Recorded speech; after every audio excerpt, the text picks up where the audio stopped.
Hello everyone, welcome back to my YouTube channel. आज हम discuss करेंगे कुछ क्वेश्चंस जो रिलेटेड है हमारे टॉपिक से, that is classification of partial differential equation of second order. और साथ ही साथ ये जो वीडियो है ये है पार्ट थर्ड वन। अगर आपने पार्ट वन और पार्ट टू ना देखा हो तो आप अभी जाके देख सकते हो। तो चलिए स्टार्ट करते हैं आज की वीडियो को। आज का हमारा पहला क्वेश्चन है जो पूछा गया है गेट 2008 में, और वो क्वेश्चन क्या है, if the partial differential equation that is x minus 1 का whole square into u x x minus y minus 2 का whole square into u y y plus 2x into u x plus 2y into u y plus 2xy into u is equal to 0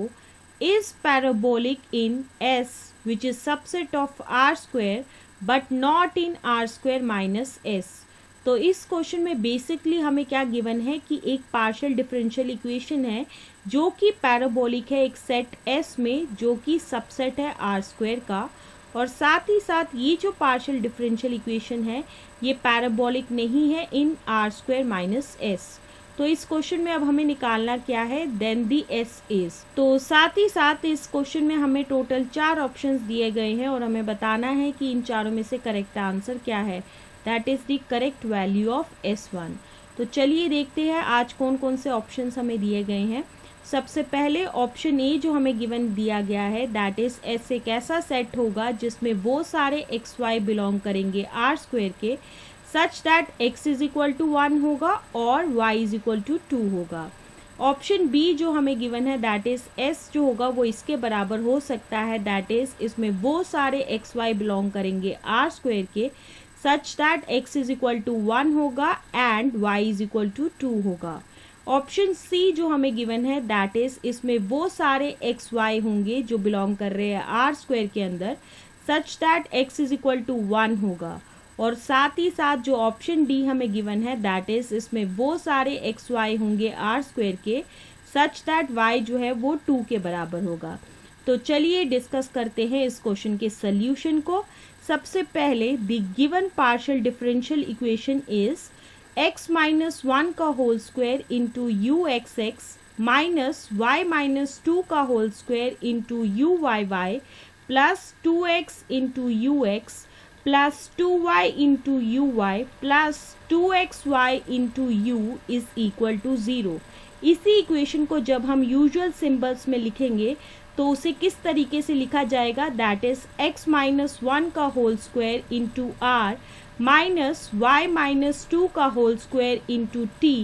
plus 2xp plus 2yq plus 2xy into u is equal to 0 के बराबर होगा। और इसी equation को हम मान के चलेंगे कि ये है इक्वेशन नंबर 1। अब हम क्या करेंगे कि कंपेयर करेंगे इस इक्वेशन 1 को with the equation that is r into r plus s into s plus t into T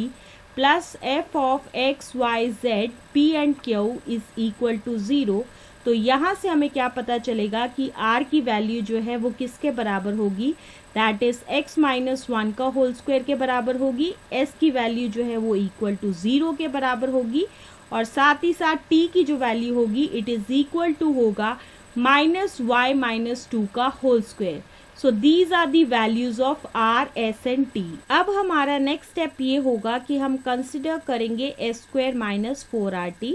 जो कि किसके बराबर होगा, इट इज इक्वल टू होगा 0 का whole square minus 4 into x minus 1 का whole square minus of y minus 2 का whole square, so which is further equal to होगा 4 इंटू एक्स माइनस 1 का whole square into y minus 2 का whole square. अगर हमें ये जो इक्वेशन 1 है इसे पैराबोलिक होना होगा तो इसके लिए हमें क्या चाहिए कि s स्क्वायर माइनस 4rt जो है वो इक्वल टू 0 के बराबर होगा। सो यहाँ से हमें क्या पता चलेगा कि 4 इंटू एक्स माइनस 1 का whole square into y minus 2 का होल स्क्वायर जो है वो इक्वल टू 0 के बराबर होना चाहिए, which further implies that x minus 1 into y minus 2 जो है वो 0 के बराबर होगा, सो यहाँ से हमें क्या पता चलेगा कि आइदर x इक्वल टू 1 के बराबर होगा और y इज इक्वल टू 2 के बराबर होगा। तो अगर इस इक्वेशन को जो है वो पैराबोलिक होना है तो उसके लिए s किसके बराबर होना चाहिए,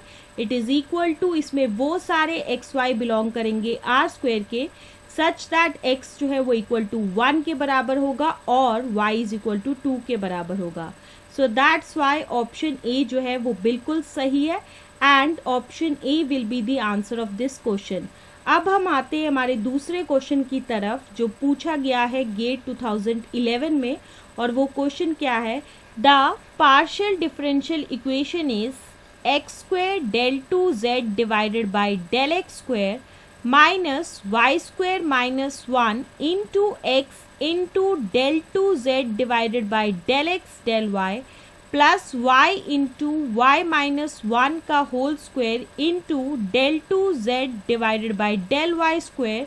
plus x into del z by del x plus y into del z by del y is equal to 0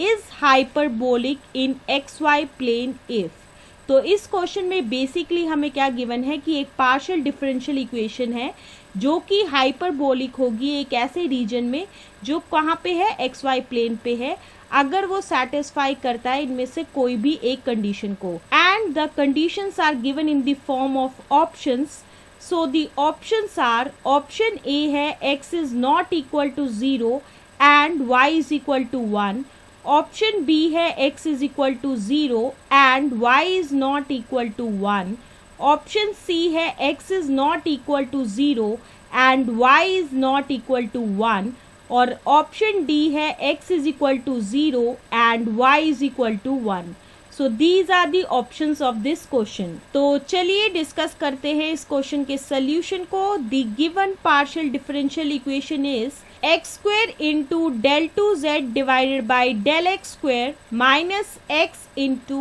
Y square minus 1 into del two z divided by del x del y plus y into y minus 1 का whole square into del two z divided by del y square plus x into del z by del x plus y into del z by del y is equal to 0। इसी equation को जो है जब हम लिखेंगे usual symbols में तो इसको हम कुछ इस तरीके से लिख सकते हैं, that is x square into r minus x into y square minus 1 into s plus y into y minus 1 का whole square into t plus x p plus y q is equal to 0। और इसी equation को जो है हम मान के चलेंगे दैट इट इज इक्वेशन 1। अब हमारा नेक्स्ट स्टेप ये होगा कि हम कंपेयर करेंगे इक्वेशन 1 को with the equation that is r into r plus s into s plus t into t plus f of x y z p and Q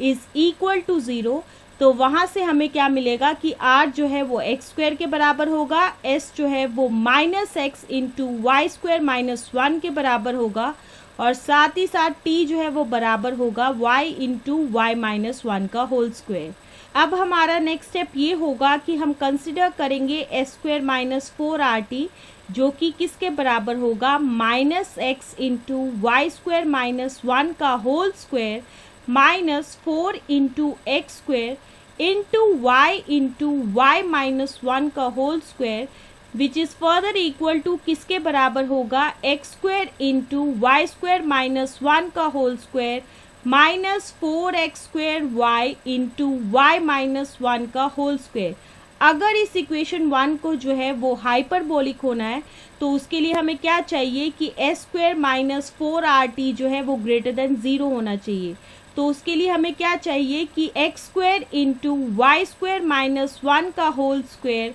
minus 4x square y into y minus 1 का whole square is greater than 0, which further implies that x square into y minus 1 का whole square into y plus 1 का whole square minus 4x square y into y minus 1 जो है वो greater than 0, which further implies that x square into y minus 1 का whole square into